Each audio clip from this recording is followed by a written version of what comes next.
I'm Rachel Gray for Culture Rocks. Welcome. We're here, my Lord's Hill, at Israel Lovell Foundation. So come inside and join me, yeah?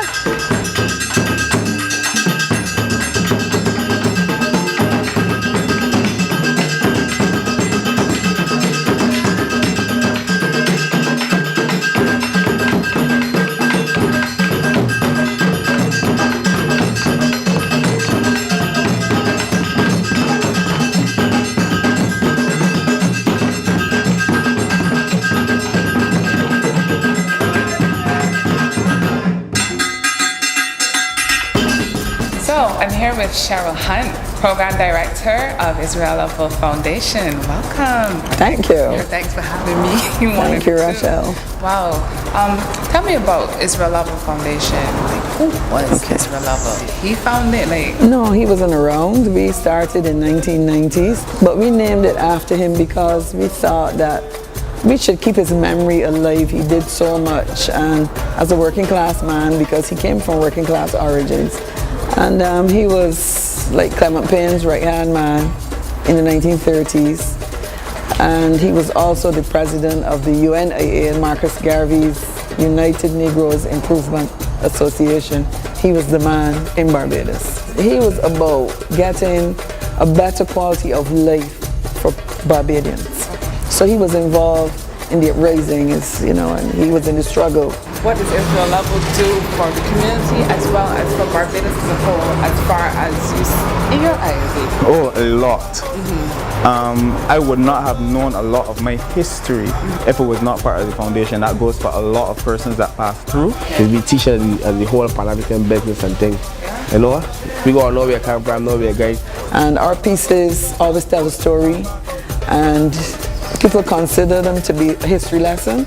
Because when you watch the dance pieces, they tell a story. Whenever we do a dance or do anything in terms of music or dance or anything like that, there's a history lesson that is taught to us first. Really? Yes, because we must understand what it is. And Mr. Prescott and Cheryl believes that if you understand what it is that you're doing, that you'll be able to execute it a lot better. What is good about Israel Lovell, and it's so developmental, is that children who would have come through the program are now adults, young men and women, like Corey and Wayne Butterskillet and Kenisa, and they work now with teaching the new ones coming into the foundation.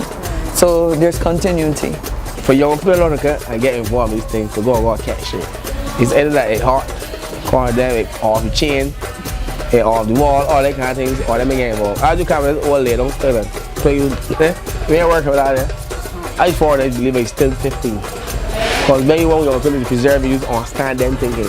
So take them thinking and work new thinking with them, and I believe you can get to them and like the guidance. That's all it is. So the old time thing we go don't ban it, but we go mix it. The intergenerational link is called it. The young and the old mix up in one to get a product which should be attractive to everybody around. Well, it's a changing world, so we try to reshape programs to suit the environment and things that are happening. We still do basically the same things. We work with young people through dance, through the arts, theater, music, and there is also the education side, culture and education. Some children that are 5, 4, and 5 and 6, they tend to catch on a lot faster than the older kids, and sometimes the only problem is that to tell them stop, sometimes they don't like to stop. Right, exactly. So, yeah. When you think about the foundation as a collective, what would you say is the best thing about Israel Lovell Foundation? I would say family. That's one of the best things. Family and caring for one another. I think that there are persons here who will come and give of their time in terms of for the community. The community supports us, and they love when they see us on TV because they can always identify with somebody. Oh, that's my son, oh, that's my daughter, oh, look, Butterskillet, he's from my community, or we went to school together, whatever. So it also gives them a feeling of belonging and part of the organization. What's the direction forward for Israel Lovell as you see it from your end? The young ones, that's the direction forward. The youth, they must be able to come and do exactly what I was taught I'm now teaching them, and they must teach and keep the process going. Yeah, that's the only way that we can retain in terms of, that's how our African heritage is retained. That's how any culture is retained, by continuously teaching and keep the wheel going. We respect all. We're not racial.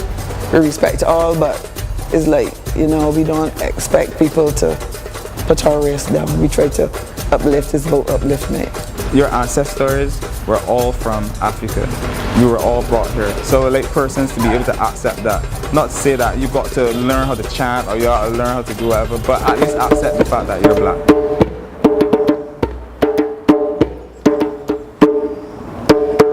Yeah, music, culture, dance, education.